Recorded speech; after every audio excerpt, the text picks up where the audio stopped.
Hello dear students, good evening everyone. तो last time मैं आपको बता रहा था ईएम वेव्स के जनरेशन के बारे में। ठीक है, तो आपको अच्छी तरह शायद समझ में आ गया होगा। आज हम उसके आगे बढ़ेंगे और उसके आगे क्या है पार्ट, नेचर। ठीक है, अगर मैं उसके आगे देखूं तो उसके आगे कौन सा पार्ट है, नेचर। ध्यान से देखते रहिए आपको अच्छी तरह समझ में आएगा।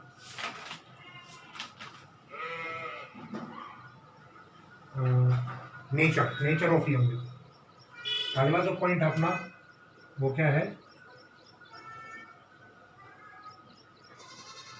Nature of EM wave.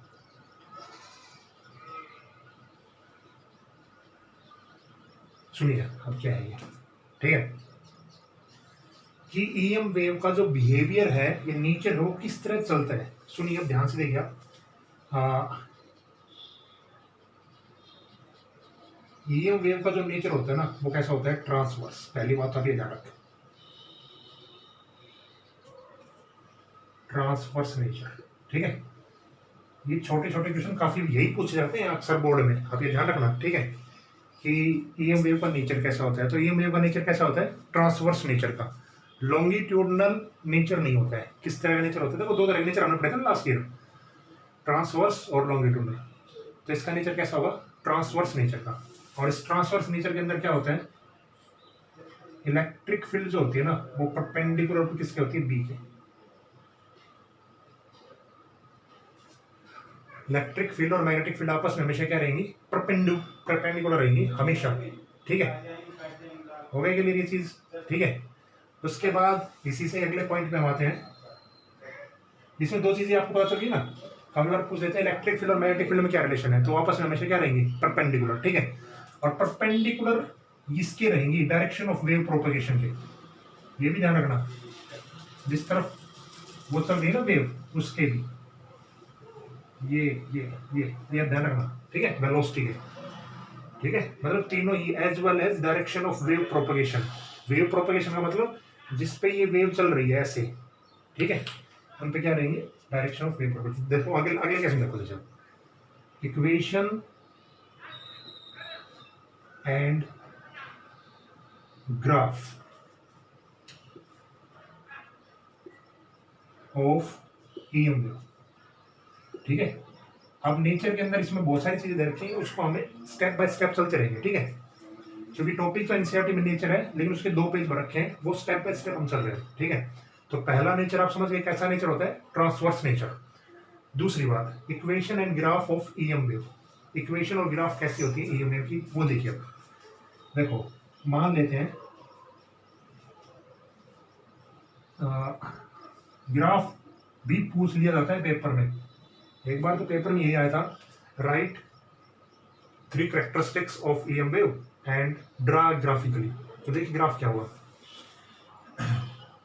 मान लेते हैं ये कोई वेव इस तरह की, और ये मान लेते हैं एक्स डायरेक्शन के अंदर चल, एक्स डायरेक्शन। ठीक है, this is Y and this is Z.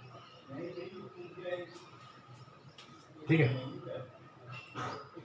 तो इलेक्ट्रिक फील्ड और मैग्नेटिक फील्ड आपस में परपेंडिकुलर होते हैं। This is electric field, electric field, या ई नोट लगा लो, ई लगा लो, कोई दिक्कत नहीं। ठीक है, अब इसके परपेंडिकुलर कैसे रहेगी वेव, ऐसे रहेगी, ऐसे। This is magnetic field. ठीक है, तो ये वेव किस तरह बनेगी, उसी तरह। ठीक है, देखो ये वेव बिल्कुल इस तरह नहीं बन सकती कभी भी, ये ध्यान रखना, क्योंकि ये जेड एक्सिस बाहर की तरफ है, तो इस तरह चलेगी। ठीक है, तो इसमें ये मैग्नेटिक फील्ड कैसे रहेगी, ऐसे। समझ गए या नहीं, बताइए। This is B.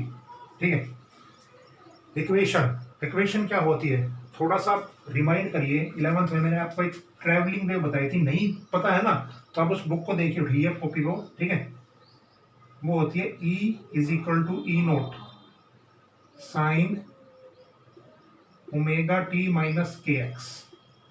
और इसी तरह बी की वैल्यू भी रहेगी, B is equal to B naught sine omega T minus K x.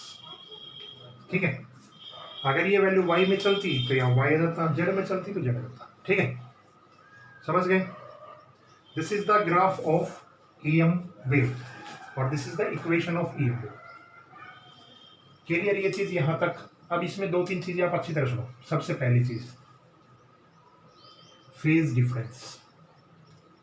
ये क्वेश्चन आया हुआ एक बार, और ये क्वेश्चन काफी लोगों को पता नहीं था। वो सोचते हैं कि 90 डिग्री से जब ये चल रही है वेव, इसका मतलब इसका जो फेज डिफरेंस रहेगा वो 90 डिग्री रहेगा, लेकिन नहीं रहेगा भाई।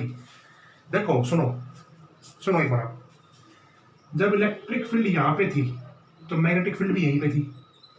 जब इलेक्ट्रिक फील्ड यहाँ पहुंच गई तो मैग्नेटिक फील्ड भी यहाँ पहुंच गई भाई 90 डिग्री पे ही। तो आप सोच के देखो फेज डिफरेंस कितना होगा, 0 डिग्री। या ये हमेशा किस फेज में रहेंगी, सेम फेज।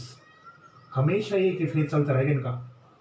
जब ये 0 पे आएंगी तो 0, ठीक है, ये थोड़ी लाइन आप 0 पे करना, ठीक है भाई, ये ऐसा है, ठीक है। जब 0 पे तो 0, मैक्सिमम पे तो मैक्सिमम, कोई दिक्कत नहीं है, बिल्कुल सही है, ठीक है। अब इसकी वेलोसिटी किस तरह निकाले, देखो अगला पॉइंट इसी में ही है। ये भी दूसरी चीज इसी की, देखो आपने कभी वेलोसिटी का ये फॉर्मूला पढ़ा था, आपको ध्यान है तो बताओ, नहीं ध्यान है थर्ड यूनिट में आप दे देना कि वेलोसिटी निकालने का तरीका क्या है, ई अपॉन में बी, ठीक है। और इसको मैं ऐसा भी लिखता हूँ ई नोट अपॉन में बी नोट। क्यों? क्योंकि जितना ई नोट जब था ना उतना ही बाद में बी नोट भी हो गया, ठीक है। इसको ई नोट लिख लो आप, इसको बी बताइए, ठीक है। ये बहुत छोटी छोटी चीजें हैं और यही अक्सर पूछ ली जाती है पेपर में, नहीं तो कंपटीशन एग्जाम में तो काफी बार पूछ ली जाती है। जैसे कंपटीशन पूछा गया था फेज डिफरेंस एक बार नीट वाले में थोड़े से आसान क्वेश्चन आते हैं, बस आप एनसीईआरटी पढ़ो और नीट आपका क्लियर क्वालिफाइड फिजिक्स का तो ओके।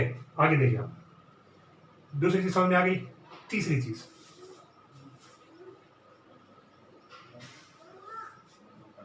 ओमेगा। इस इक्वेशन में अगर मैं ओमेगा देखो तो ओमेगा कितना होता है, 2 पाई अपॉन में टी। ये वैल्यू पढ़ी है ना आपने। और के की वैल्यू होती है 2 पाई अपॉन में लैम्बडा। के की वैल्यू कितनी होती है, 2 पाई अपॉन में लैम्बडा। और इस के को हम कहते हैं प्रोपेगेशन कांस्टेंट। बताइए क्या ये तीन चीज आपको समझ में आई अच्छी तरह से इसमें, ठीक है। अभी इसका क्वेश्चन भी करेंगे, ठीक है। क्या ये तीन चीज समझ में आई आपको? अभी एनसीईआरटी में तो पढ़ेंगे ना, तो इसका क्वेश्चन भी आगे, ओके। अब इसमें एक छोटी सी चीज और आपको याद रखनी है, वो लिखूंगा नहीं मैं। देखो काफी जगह ना ये प्लस मिल हो सकती है, प्लस। क्या मतलब है इसका, क्या मतलब है इसका? देखो इसका मतलब समझो क्या है। जब ये वेव इस तरह चल रही थी ना पॉजिटिव एक्स की तरफ, तो हमेशा माइनस आएगा। जब ये वेव नेगेटिव, अगर आपसे पूछ लिया जाए नेगेटिव एक्स डायरेक्शन या negative Z direction, negative Y direction, तो ये इक्वेशन प्लस में लिखी जाएगी, ठीक है। डिफरेंस समझ गए, ये बात चीज तो याद रख लोगे ना, ये चीज 11th में आती है, ठीक है। क्लियर ये चीज यहां तक समझ गए? 3 पॉइंट इसमें, equation and graph of EMU, ठीक है। और इसमें कोई चीज और, इसमें देखो ये के की वैल्यू और किस तरह हम फाइंड आउट कर सकते हैं।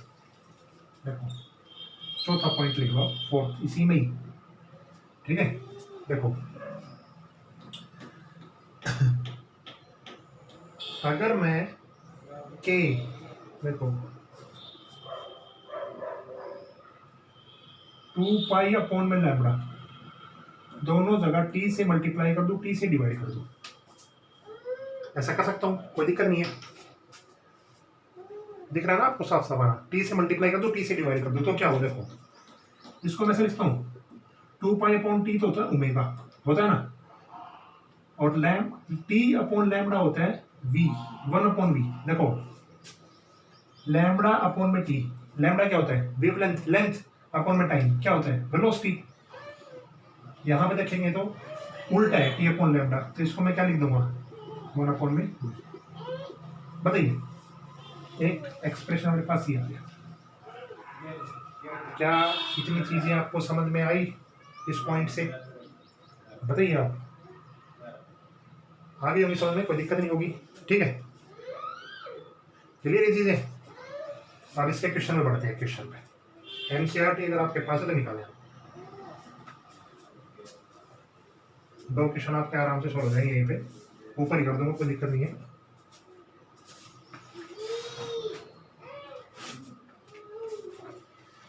अगर मैं बात करूँ एनसीईआरटी की, तो आप आइए एनसीईआरटी की पेज नंबर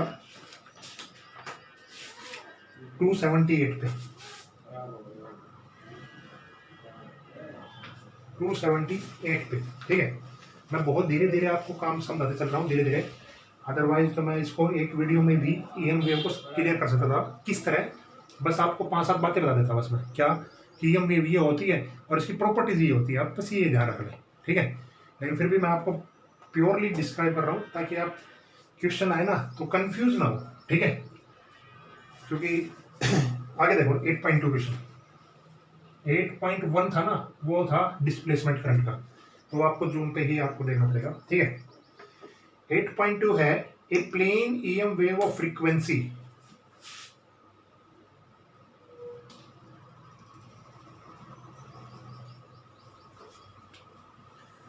मेगाहर्ट्ज, ठीक है, travels in a free space along the x direction, x direction चल रही है,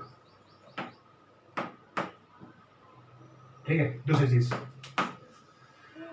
eight a particular point in space and time, E दे रखा है आपको, ई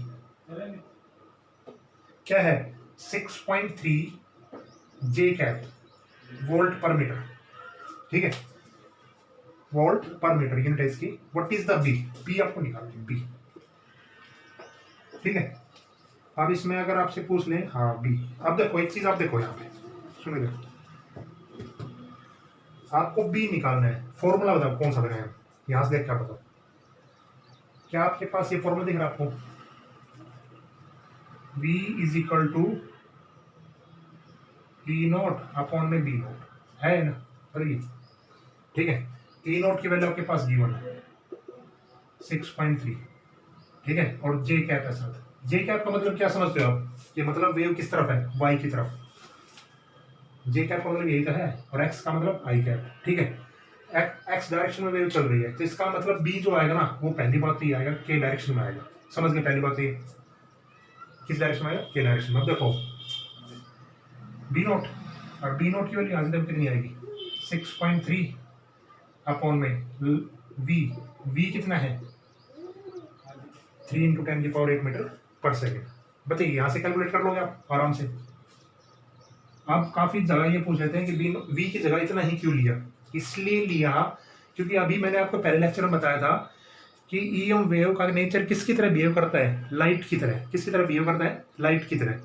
और लाइट की स्पीड कितनी होती है, कितनी होती है 3 इंटू 10⁸ मीटर पर सेकेंड। अभी इसका फॉर्मूला बताएंगे अभी अगला टॉपिक, इससे अगला जो काम करेंगे हम, ठीक है।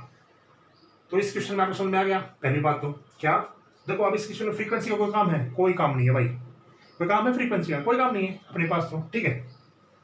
तो काफी बार ये सोचते हैं कि यार फ्रीक्वेंसी कहाँ यूज करें, ये तो वेव चल रही है सोर्स है इसका, ठीक है, और हमें तो निकालना बी नोट है, ठीक है।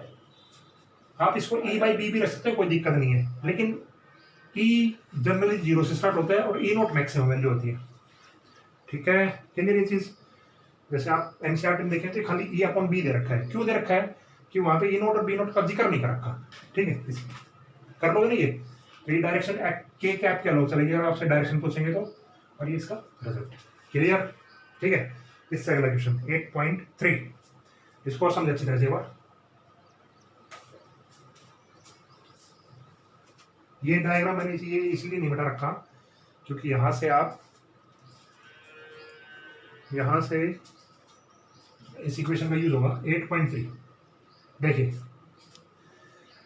क्या रखा है, the magnetic field in a plane EM wave is given by B Y. थोड़ा सा ध्यान से समझना, ठीक है, आसान पार्ट है, कुछ मुश्किल नहीं है, थोड़ा सा आप कंसंट्रेशन बनाइए। 2 इंटू 10⁷ इंटू में, यूनिट नहीं लिख रहा हूं मैं, आप कर लेना, ठीक है। साइन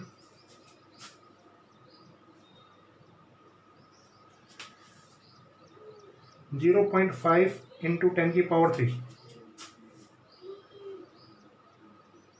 एक्स प्लस, अब प्लस का मतलब आप समझ गए होगे ना, प्लस का मतलब नेगेटिव में डायरेक्शन चल रही है इसकी। 1.5 इंटू 10⁻11, 1.5 है ना, 1.5 इंटू 10⁻11 टी, बस अब इसमें देखो क्या क्या पूछ रखा है। पहली चीज, right what is the wavelength and frequency, ठीक है। और दूसरी चीज एक्सप्रेशन फॉर इलेक्ट्रिक फील्ड, बहुत आसान काम है, सुनो। देखो चीजें देखो किस तरह निकाले। सबसे पहले निकालना वेवलेंथ, ठीक है। वेवलेंथ के लिए फॉर्मूला आपको पता है क्या होता है, 2 पाई अपॉन में लैम्डा, होता है या नहीं बताओ मुझे, क्या होता है 2 पाई अपॉन में लैम्डा, ठीक है। आप मुझे ये बताइए के की वैल्यू यहाँ पे कितनी है। देखो this is the form of omega T and this is the form of के एक्स, यही तो है। देखो के एक्स ओमेगा टी, के एक्स ओमेगा टी, तो के की वैल्यू यहाँ पे कितनी है 0.5 into 10⁻³ you will calculate in metre. Okay clear, समझ गए। फ्रीक्वेंसी,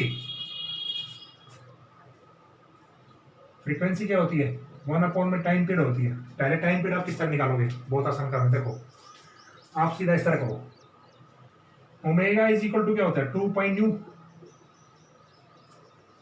होता है ना। ओमेगा इज इक्वल टू कितना होता है 2 पाई न्यू, ठीक है। और न्यू की वैल्यू यहाँ कितनी आ जाएगी ओमेगा अपॉन में 2 पाई। ओके 2 पाई कितना दे रखा है यहाँ पे, ओमेगा कितना दे रखा है, ओमेगा टी, तो ओमेगा कितना दे रखा है 1.5 into 10⁻11 upon 2 pi. You will calculate in hertz. Clear, समझ गए या नहीं बताओ मुझे आप पहले, ठीक है। अगली चीज, right the expression for electric field. भाई इलेक्ट्रिक फील्ड का एक्सप्रेशन आपको निकालना है, तो पहले तो इलेक्ट्रिक फील्ड की ई नोट की वैल्यू आप निकालो, क्या होती है बी नोट अपॉन में सी। बी नोट क्या है और सी कितना है, हो गया। यहां से कैलकुलेट कर लोगे या नहीं बताइए। आगे क्या करना है हमें, आगे फिर ये इक्वेशन, आप एक एक्सप्रेशन लिखना है तो ये इक्वेशन करनी पड़ेगी आपको। E is equal to E naught sine omega T plus में के एक्स। ये प्लस क्यों लिखा, क्योंकि वो प्लस था। क्यों ऐसा क्यों लिखा, ऐसा इसलिए लिखा कि बी जो फेज में चलेगा ना, ई भी वही फेज में चलेगा। ये तो फेज है ना, तो फेज तो हमेशा सेम रहेगा, अभी मैंने बताया था ना फेज सेम रहेगा।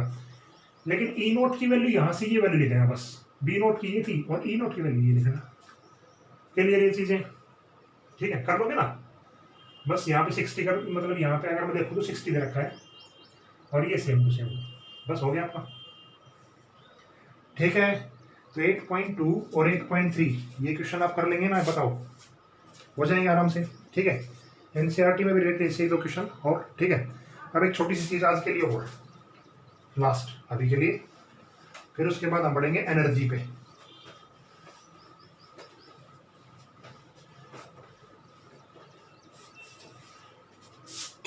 अगला point,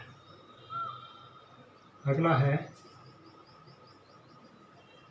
speed of EM wave.